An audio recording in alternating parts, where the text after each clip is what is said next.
Hey, excuse me, sorry, you? Buddy, wait up. Hey, thanks. I just wanted to get your attention because you just looked like you didn't know that Sonic Frontiers was a meta narrative.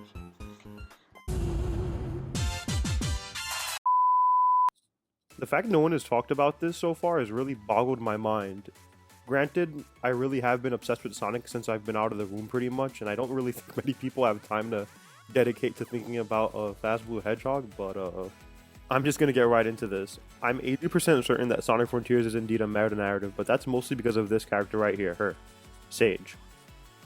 Sage is not just a really adorable little Bowser Jr. clone for Eggman, she's way more than that. I genuinely believe that she's an allegory for Sega, and more specifically Sonic Team. Which is still Sega, but damn it, just listen. It's Sega. Also, I'm going to leave a trigger warning for people who think it's cringe when a grown man talks about a blue spinny hedgehog. And sincerely, that's completely reasonable. If that's you, you could just go to my channel because I have other videos about other games that aren't about the coolest character ever. Anyway, let's get started. So I'm not sure how many of you guys know this, but Sega does this cute little thing where they scramble the letters in their name and make like cheeky little nods. A more immediate example of this would be in Sonic and Sega's All-Stars Racing Transformed. You know, the Race of Ages? That's, swap it around, Race of Sega. It's awesome because it's the final level and it's very much a culmination of all of Sega's IPs. It's just big celebration. But you should probably know the old slogan, "It takes ages to be this good." Or how about the literal character named Ages? Or I don't know, the literal character Sage. Now I understand that could come off as just like a cute little reference, but if you paid attention to the story in Sonic Frontiers, you should know that it's a lot more than that. Think about Sage's character and what she does primarily throughout the run of Sonic Frontiers.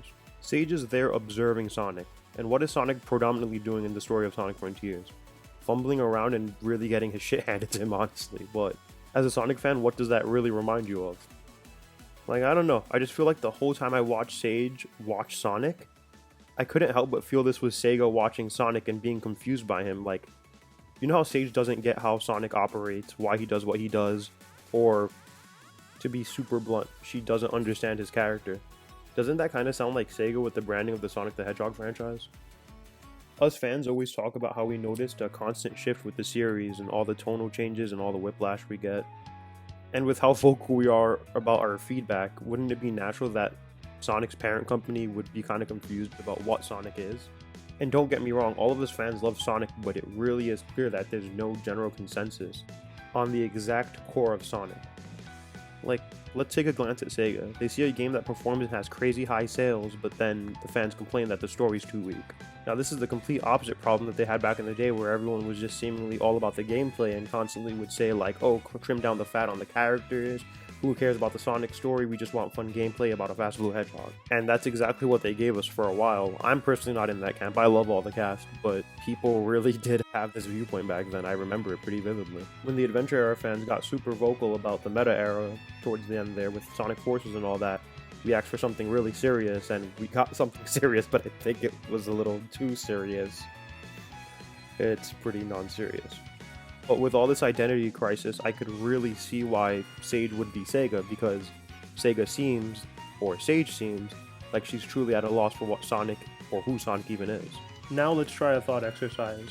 Think about whenever Sage and Sonic have to share screen time in Sonic Frontiers. Really think about it. She's constantly asking Sonic about what he does and why he does it.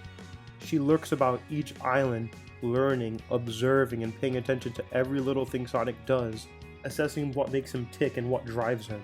By the time we land at Uranos, the game's final island, she's a full-on ally. Now let's think about Sonic Frontiers as a product, like let's really think about it. Now for those of us who have played it, we know it's far from perfect. Like very far from perfect. But us Sonic fans love it. Why? Well, because we're Sonic fans sadly, but no, why? It's because for the first time in a very long time, we feel like Sega's on the same page as us. That's why if you look at any review for this game, it pretty much always has to say that this game has a bunch of potential. In all of those hour-plus retrospectives on Sonic Frontiers, you're bound to hear that word thrown around about potential. Frontiers just knows how to make people happy. It gives us the open, sprawling world we've always dreamed of with the open zone formula. Open world really always did seem like the most logical step for our favorite blue friend. People have been clamoring for that since the last console generation. We have off-the-wall, sprite-styled anime shonen fights with titans. Sega knew that a bunch of emo kids from the 2000s loved bumping Sonic AMVs. Seriously, crushing these titans with Neo Metal blasting in the background is nothing short of pure fun. The adrenaline that you get out of this and just the sheer number of countless iconic moments out of these fights are just kind of insane. It makes Sonic Frontiers achieve this legendary status while not being the best game to play. The game is definitely more than the sum of its parts, but my god, we will not forget it anytime soon. I'm really convinced that Sonic Team and Sega looked back at all of the highs and lows of the franchise and just thought to themselves, how the hell did we get so many people to care about this series? It's literally a series about a glizzy gobbling hedgehog, but eventually it looks like they're gonna crack the code. And hopefully one day they'll team up with Sonic like Sage at the end of the game when she finally fully understood him, and take on the End together, and the End would be making an actual fucking good game. When I see parallels like these, no matter how unfounded they may be, I can't help but feel like it's one of my favorite narratives in the Sonic franchise. It's also why I personally have no problem with Ian Flynn's writing style.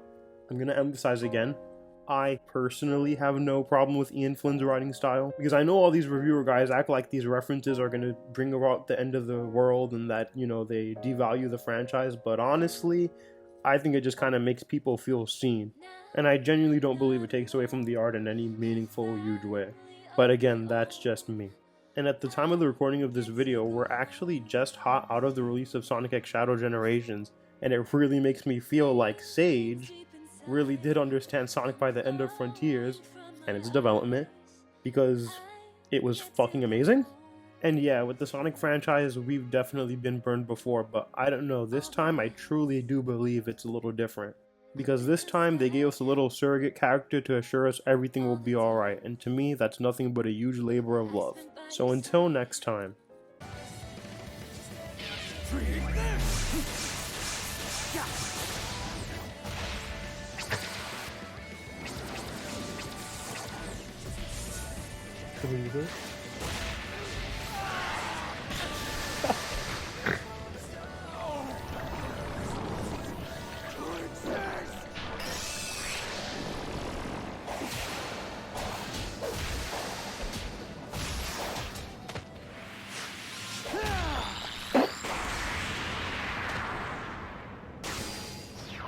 There is no future for you. Ever. I love you. Comment, like, subscribe. I'll see you next video.